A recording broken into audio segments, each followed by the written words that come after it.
नमस्कार, जय हिंद। मैं पूजा गिरीश आप सभी का स्वागत करती हूँ आज के हमारे एसआरए करंट मंत्रा की एक बहुत ही इम्पॉर्टेंट सेशन में, जो कि एग्ज़ाम की दृष्टि से बहुत ज़्यादा महत्वपूर्ण तो है ही साथ ही एक बहुत ही चर्चा का भी विषय है। और क्या है इसके चर्चा में होने का कारण, वो भी हम जानेंगे। तो आप सभी ने स्पेसएक्स का नाम तो सुना होगा, जो कि एलन मस्क की स्पेस टेक्नोलॉजी कंपनी है। आपने ब्लू ओरिजिन का नाम भी सुना होगा, जो कि जेफ बेजोस की स्पेस टेक्नोलॉजी कंपनी है। इन दोनों की स्पेस टेक्नोलॉजी आम नागरिकों को अंतरिक्ष में लेकर जाती है, ठीक है, अंतरिक्ष की यात्रा पर। लेकिन सुर्खियों का विषय क्या है? क्या पहली बार ये कोई चीज़ अंतरिक्ष में लेकर जा रहे हैं? ऐसा तो है नहीं। क्या पहली बार कोई यात्री अंतरिक्ष में जा रहा है? ऐसा भी नहीं है। तो फिर आखिर इसकी सुर्खियों में होने का कारण क्या है? इसकी सुर्खियों में होने का कारण ये है कि 62 सालों के बाद ऐसा हुआ है कि 6 महिला यात्रियों को इसके द्वारा अंतरिक्ष में लेकर जाया गया। साथ में कोई पुरुष नहीं था। और भी ज़्यादा चर्चित का कारण ये था कि जो 6 महिला अंतरिक्ष यात्री इसमें गई थी, उसमें से एक थी कैटी पेरी, जो कि अमेरिका की एक बहुत ही सुप्रसिद्ध गायिका है। ज़्यादातर लोगों ने इनका नाम सुना होगा क्योंकि सोशल मीडिया पे इनके जो गाने होते हैं वो बहुत ज़्यादा चर्चा में रहते हैं। इंस्टाग्राम पे तो हमेशा छाए रहते हैं। ठीक, इस रॉकेट के माध्यम से ये 6 महिलाएं जो है वो अंतरिक्ष की यात्रा पर गई, और ऐसा 62 सालों के बाद हुआ है। ठीक, तो चलिए शुरुआत करते हैं हमारे सेशन की।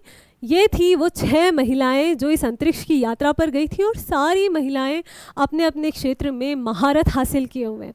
कोई बहुत ही वरिष्ठ पत्रकार हैं, तो कोई समाजवादी, या फिर कोई बहुत ही बड़ी उद्योगपति हैं। ठीक, और इसमें से ये जो है जेफ बेजोस की मंगेतर हैं। ठीक, ये है कैटी पेरी। ठीक है, तो सब अपने अपने क्षेत्र में बहुत ही प्रसिद्ध हैं। इनमें से एक तो नोबेल पुरस्कार के लिए नामित भी की गई है। ठीक, चलिए, तो ये जो सफ़र था ये 11 मिनट का था, और आपको जानकर बहुत हैरानी होगी कि 11 मिनट के सफ़र की जो कीमत थी वो लगभग 1,15,00,000 रुपए थी। ठीक, चलिए, 11 मिनट का ये सफ़र था, और ये सारे अंतरिक्ष यात्री यहाँ पे खड़ी हुई हैं। 200 किलोमीटर की इन्होंने सफ़र किया था। 100 किलोमीटर की ऊंचाई पर ये गई थी। 100 किलोमीटर ये गए और 100 किलोमीटर फिर से आए। ये एक ऐसे रॉकेट से गए थे जो कि रीयूजेबल रॉकेट होता है, जिसमें लेकर गया और पुनः इनको लेकर आया। ठीक, यहाँ पे जेफ बेजोस की ब्लू ओरिजिन के माध्यम से ये गए थे।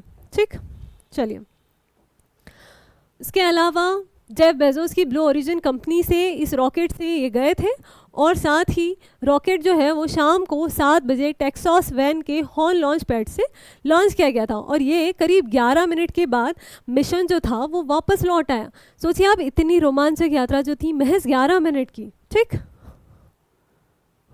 ये था अंतरिक्ष का वो नज़ारा जिसे देखना ज़्यादातर लोगों का सपना होता है। ठीक, देखिए, आप खुशी देख सकते हैं। इस दौरान रॉकेट ने आना जाना मिलाकर कुल 212 किलोमीटर का सफ़र तय किया, और 1963 के बाद, ठीक है, अब जाकर ये मौका लगा है, और हमने हमारे जो विश्व है उसने कीर्तिमान गढ़ा है। ठीक, इसके पहले अंतरिक्ष यात्रा पर जाने वाला ये पहला ऑल विमेन क्रू है। और पहले कौन गया था? तो इससे पहले 1963 में रूसी इंजीनियर वैलेंटीना तेरेशकोवा। ठीक, आपने नाम सुना होगा, अगर नहीं सुना है तो एक बार याद कर लीजिए। ये वैलेंटीना तेरेशकोवा जो है, उनके वो जो है वो इस यात्रा पर गई थी, और उसके बाद अब जाकर ये अवसर लगा है कि 6 महिलाएं जो है वो अंतरिक्ष की यात्रा पे गई थी। ठीक,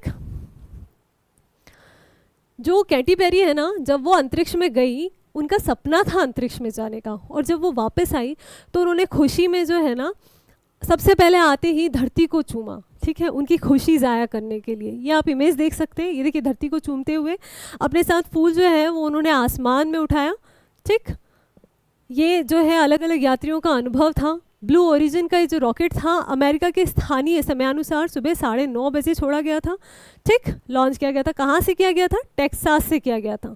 ठीक है, चलिए, ये जो था न्यू शेपर्ड रॉकेट के माध्यम से ये गए थे। ठीक है, रॉकेट का नाम क्या था? न्यू शेपर्ड रॉकेट था, जो 100 किलोमीटर की ऊंचाई पर ये गया था।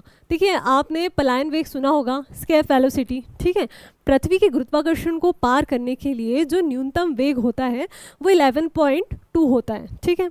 अगर उस वेग से ज़्यादा वेग से कोई वस्तु जो है वो पृथ्वी से जाती है तो पृथ्वी के गुरुत्वाकर्षण को वो पार कर जाती है, ठीक।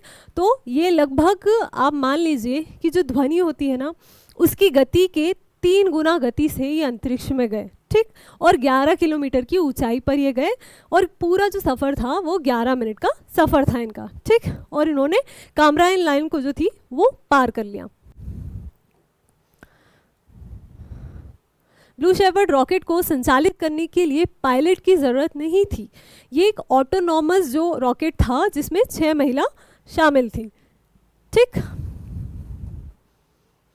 ये रीयूजेबल रॉकेट था जिसने उड़ान भरी और ये इस तरह का था, कुल कैप्सूल फॉर्म में था ये, ठीक, जो लेकर भी गया और पुनः लेकर भी आया। अब देखिए हमने पूरी चीज़ें जानी, लेकिन आखिर ये स्पेस टूरिज्म होता क्या है, ठीक, इसके बारे में भी हम जान लेते हैं। ये जो स्पेस टूरिज्म है ये क्या चीज़ है ना, ये क्या भला है। तो जो स्पेस टूरिज्म है आम लोगों की एक महंगी अंतरिक्ष यात्रा होती है, ठीक। क्योंकि देखिए आप अंतरिक्ष में जा रहे हैं तो अच्छा खासा खर्चा लगता है। आपने देखा कि 1 करोड़ से ज़्यादा इसमें रुपए खर्च करने होते हैं और ये आम लोगों के लिए सुविधा की गई है कि जो लोग वाकई में अंतरिक्ष में जाना चाहते हैं तो वो जा सकें। इसमें यात्री कुछ मिनटों या फिर घंटे भी हो सकते हैं। उसके लिए पृथ्वी की कक्षा या उपकक्षा में भेजे जाते हैं, ठीक है।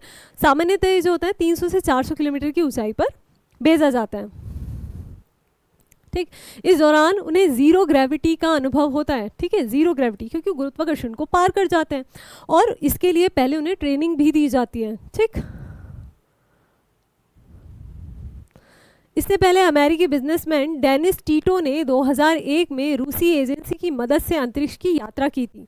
आज वर्जिन गैलेक्टिक, ठीक है, ये वो कंपनियां हैं जो आम नागरिकों को अंतरिक्ष की यात्रा पर लेकर जाती हैं, ठीक है। एक तो है वर्जिन गैलेक्टिक, दूसरी है ब्लू ओरिजिन और तीसरी है स्पेसएक्स, ठीक है। ये प्राइवेट कंपनीज हैं, ठीक, जिन्होंने स्पेस टूरिज्म का काम करती हैं। उड़ान से पहले यात्रियों को स्पेशल ट्रेनिंग दी जाती है, ठीक है।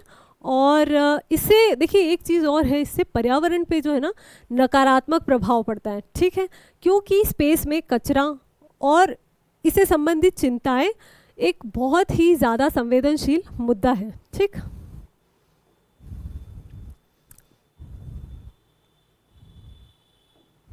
चलिए, इन सब की खुशी देख ली आपने। इसी के साथ हमारा जो सेशन है वो ख़त्म होता है। हमने इस पूरे सेशन को देखने की कोशिश की और क्या एग्ज़ाम में इससे संबंधित फैक्ट्स हो सकते हैं वो भी जानने की कोशिश की।